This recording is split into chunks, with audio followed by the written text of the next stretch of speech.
It's all fun and games until you put her favorite bra in the dryer, even accidentally. I now want the uncanny Mr. Incredible with Level 1. Hey babe, I did your laundry while you were out. Level 2. What do you mean separate whites and colors? Level 3. You're not supposed to dry those leggings. Level 4. Of course I put your bra in the dryer. How else would it get dry? Nuts move all on their own. Like the skin flexes and shifts, and like crawls up and down twitching. I read it on Reddit, called bullshit and went and inspected the spouse, was very surprised. I learned it in the last few years. I'm not a young person. Put your phone torch on the other side for a fun lava lamp experience. I was 16 over 17 when I found out periods happen over time, not an instant gush of blood that comes out at some random point over a 1-week time period. I blame adverts for panty liners where they poured all the blow liquid out at once. I mean, sometimes if you sneeze it can come out like the ads show. Their pants don't have a waist size and leg length, just an arbitrary number. The F*** is a size 3. Edit. I had no idea a size 3 was tiny. It was the first number that popped into my head. A size 3 is a really easy way to hide the fact that they are making these clothes with really bad measurement margins. Don't get me wrong, putting actual measurements doesn't prevent this. I have many pairs of shorts that are all the one size in inches, but some fit and some don't.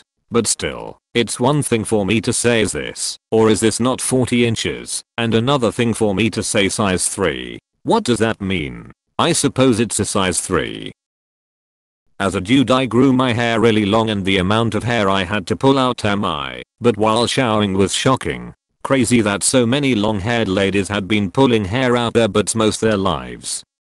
As a dude married to a woman with long hair, it's crazy how much hair I pull out of my butt. Shirt buttons are on the other side?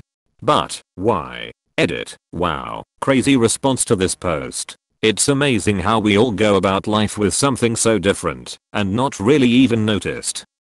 The wealthy used to be dressed by servants.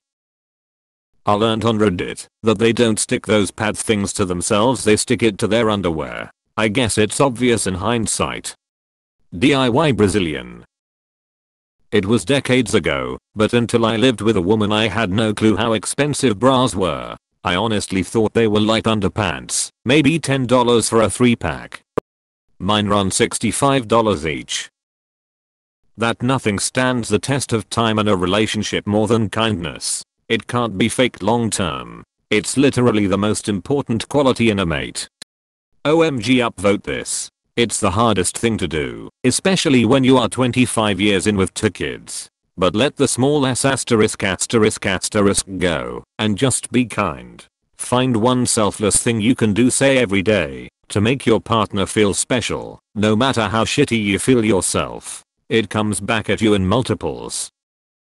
They can withstand you lying on top of them. This made me laugh. I had a really petite girlfriend who always wanted me on top. I was really afraid I'd hurt her by lying on top of her, but on the contrary, it made her feel good. Vaginas are farther down than I expected. Definitely. I always assumed they'd be where dicks are. I never knew how doing it from behind was physically possible. That guys don't talk about their sex life with each other. I grew up watching all these movies where guys were in locker rooms describing their sexual encounters. So I thought all guys did this. I was surprised to find out that they hardly ever do this, and a lot don't want you discussing it at all with anyone. Edit. Thanks for the award. Also, my notifications are crying right now. The type of guy who would talk about his sex life in a locker room is the type of guy who only tells lies about his sex life. Men don't care about the size of boobs half as much as I thought they do. Every man's favorite boob size is whichever ones are right in front of him. I think I was a teenager when I realized that my assumption, 95% of women think they are beautiful, was actually the inverse of reality. I have no idea why I thought that was the case, but I did. When I started understanding people's insecurities about their appearance, men included, it changed the way I interacted with them. You really look like S*** today. The amount of hair they shed is astounding. I have extremely thick, almost waist length hair, and it's genuinely upsetting to everyone involved how much hair I shed in the shower or while brushing it. One of the many reasons I only wash my hair twice a week. I'm not emotionally equipped to handle that on a daily basis. That they don't care much about our flaws like we think. Woman, oh god, I'm getting naked. He's going to hate my saggy boobs, my weird tummy, my stretch marks. Oh no, is he staring at my butt because he hates it? Man, I can't believe I get to have sex with this girl. How wet she is can be totally unrelated to how horny she is. Also, birth control can prevent a woman from being able to get wet. So she might be horny as hell, but she simply won't get wet. I truly thought the hooders were mine. You will never get them back, no one ever does.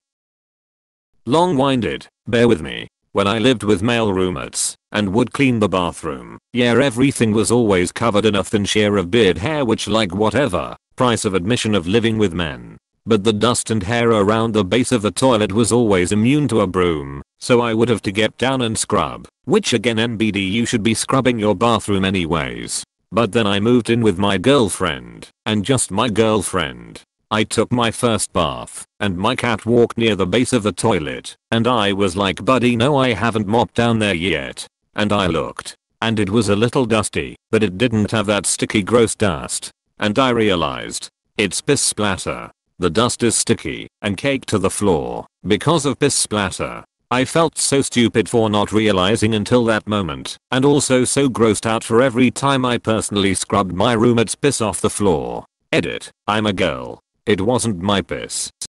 Sit down to pee and never deal with it again. Women really want to be found interesting by someone who isn't trying to sell them something or get them into bed in the next few hours. This is true. As I enter my mid-40s and have some weight padded on, it's downright refreshing to go out and about and not be seen as a sex object, but to be seen just as a person you can converse with. It's so different and eye-opening being on the other side of that. It's also freeing to know that you're not at risk of being raped/kidnapped. Like, sure, the threat is still there, but it's so much less than it used to be, and it's unbelievably freeing.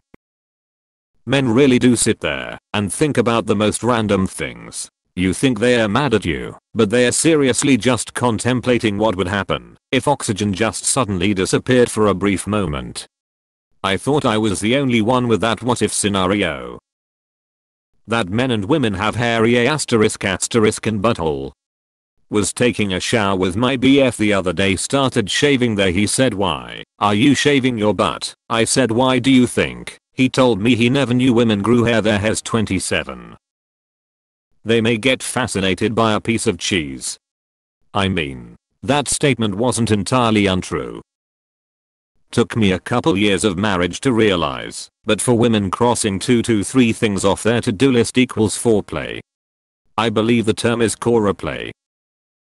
My contribution is that women out of your league may not be looking for some Andrew Tate alpha male who drinks bullpiss and gets into fights. She may actually have a crush on you and be just as shy to approach as you are. Imagine my shock when I was on a manic high and spoke to a woman I knew would never associate with my ***, and she was the exact type of person I was looking for, and I happened to be the exact type she was looking for. Next month will be 12 years of marriage. Majority of women don't want anyone like Andrew Tate.